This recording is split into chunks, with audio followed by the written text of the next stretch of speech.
he came to me one day, and it was like sort of a gay person admitting that they were gay and they needed to come out of the closet, but it was with polyamory. Like, I need to be this person that has more than one love. And for the first time I understood it as a friend and not as a person in your, a person in your relationship. I'm like, well, this is my friend.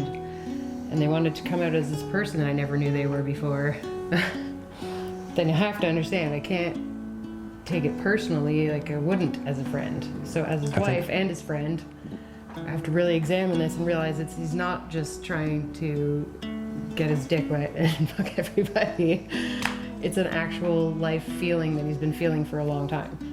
It wasn't about this relationship isn't everything I want it to be. It was like, I love this relationship and I would love to make it more than what it is now with you. For me, I was just kept telling her, like, I only have this one life. Let's do this thing together. Right, you're my best friend, you're my wingman, let's go together and do this. And still have the amazing relationship we still had. Not have to worry about it, be secure in it. As he was saying too, there was a point of it where he just wanted to add women, and it was like kind of out of the question to add a dude because for whatever reasons he had at the time. Insecurity. Yeah. We weren't gonna do that, and then I started to feel like this isn't polyamory, this isn't equal, this is like Ryan getting everything and I'm accommodating that.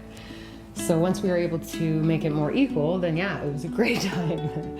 Once that door was open and everybody could make their own choices, and I didn't feel like it was a trick or a trap or anything. And what happened was Laura went on a date on her own and I stayed home with the kids. And then that's when I knew. I was like, oh, this is a horrible feeling. I spent the night crying to myself, home alone with my kids and thinking about all the things some other person was doing with my wife in that moment.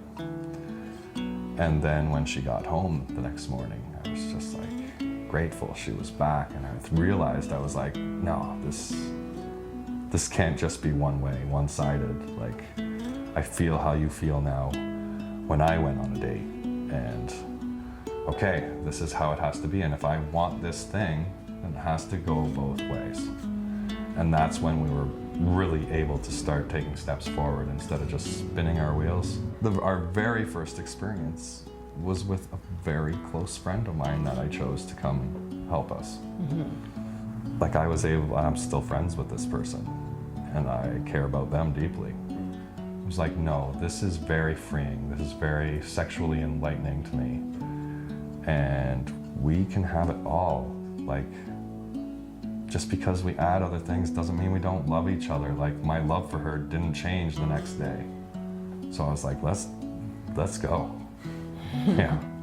Let's be free. Let's be humans and get all those connections we want with other people and keep what we have. We don't have to destroy what we have.